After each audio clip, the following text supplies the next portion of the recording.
LIC of India presents Union Budget 2025, co-presented by Sensodyne, co-powered by SBI, the banker to every Indian, and LIC Housing Finance Limited, associate partner ACC and Ambuja Cement. अब थोड़ी चर्चा उसके ऊपर कर लेते हैं जो कल दिन भर आप इस चैनल पर नॉन स्टॉप देखने वाले हैं। हम बात करें बजट की। कल मोदी 3.0 का बजट पेश होने वाला है। सवाल है कि क्या इस बार वाकई गरीब और मध्यम वर्ग पर मां लक्ष्मी की कृपा बरसने वाली है। लोगों को उम्मीदें बहुत हैं। उन उम्मीदों की झलक पीएम मोदी के बयान में भी दिखी। बजट आने से ठीक 24 घंटे पहले उन्होंने कुछ संकेत दिए हैं। प्रधानमंत्री ने कहा कि मैं मां लक्ष्मी से प्रार्थना करता हूं कि देश के हर गरीब एवं मध्यम वर्ग समुदाय पर मां लक्ष्मी की विशेष कृपा रहे। भगवान विष्णु की पत्नी मां लक्ष्मी धन, संपदा, सुख, शांति और समृद्धि की देवी मानी जाती है। अब आप सुनिए पीएम ने क्या कहा, जिसे बजट में धन वर्षा का ट्रेलर माना जा रहा है। आज बजट सत्र के प्रारंभ में मैं समृद्धि की देवी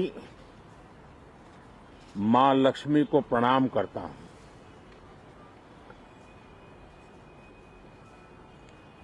और ऐसे अवसर पर सदियों से हमारे यहां मां लक्ष्मी का पुण्य स्मरण किया जाता है।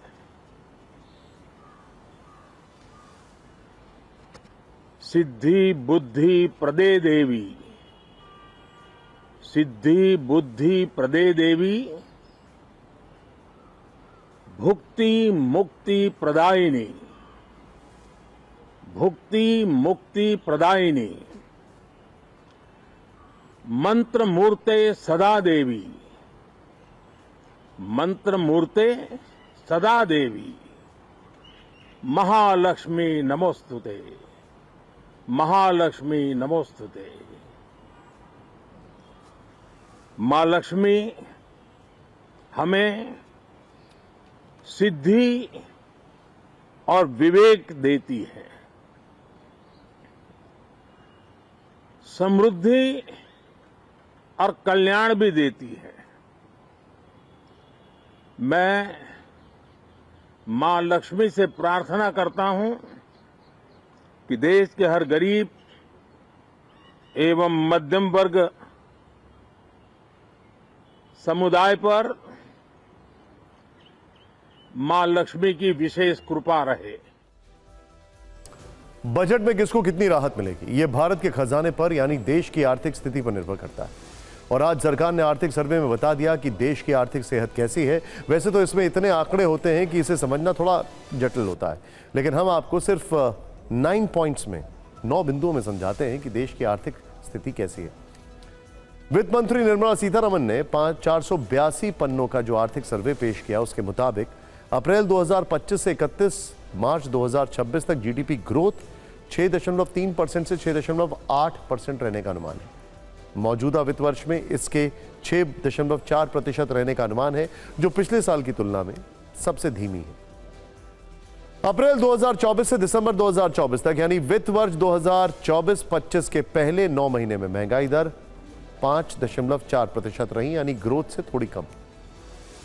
वित्त मंत्री ने बताया कि खराब मौसम, सप्लाई चेन में बाधा के कारण महंगाई बढ़ी।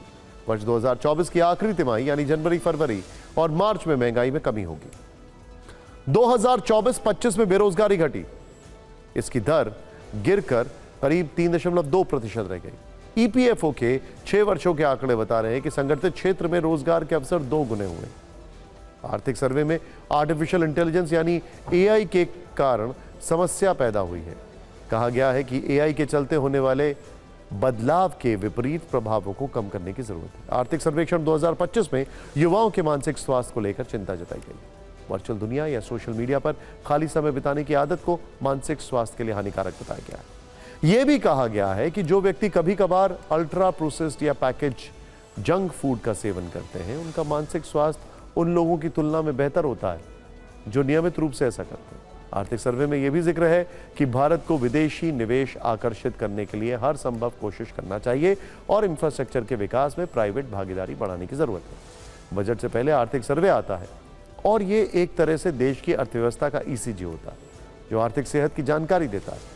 जैसे ईसीजी से हमारे दिल की सेहत का अंदाजा लगता है, वैसे ही आर्थिक सर्वे देश की अर्थव्यवस्था की सेहत का सूचक है। इसमें इस बात के भी संकेत रहते हैं कि आगे कौन सी नीतियां सरकार को अपनानी चाहिए।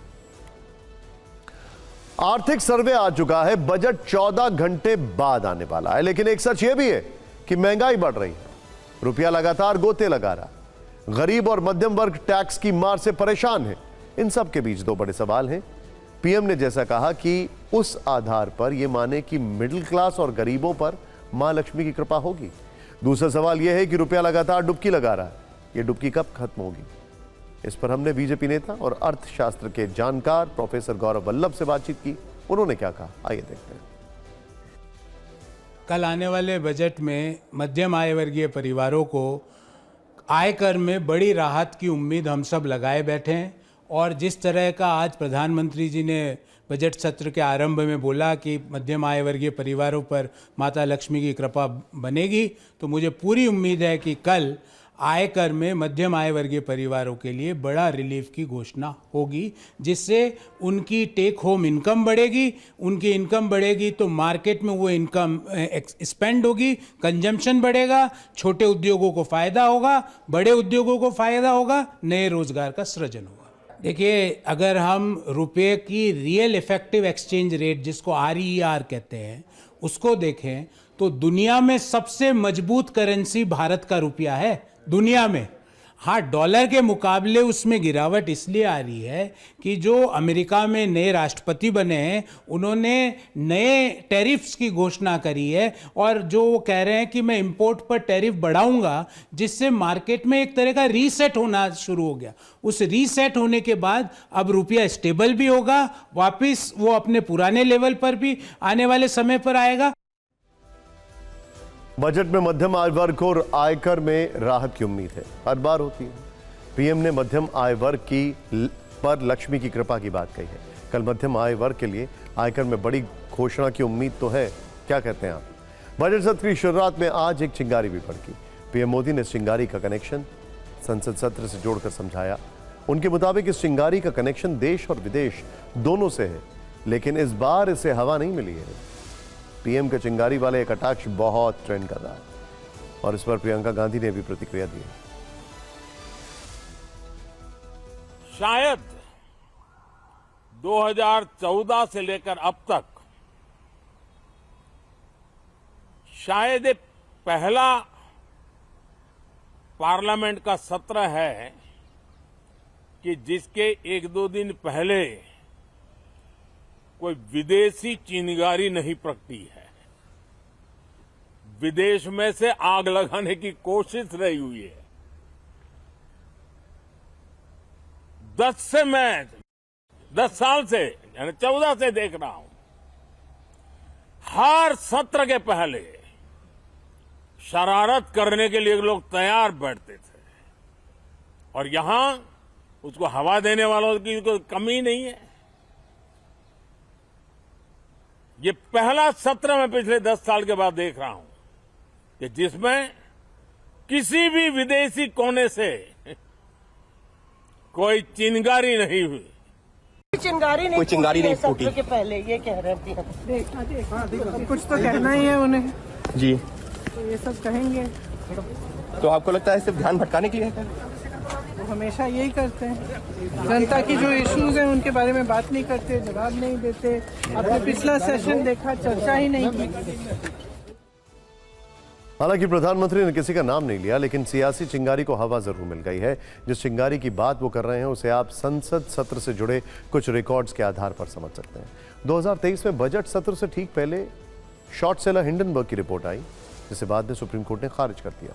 2023 में ही बजट सत्र से पहले गुजरात दंगे पर बीबीसी की डॉक्यूमेंट्री आई, जबकि इस मामले में सुप्रीम कोर्ट से क्लीन चिट मिल चुकी है। उसी साल मानसून सत्र से पहले मणिपुर का वीडियो लीक हुआ, जिसने विरोध प्रदर्शन की आग में घी का काम कर दिया।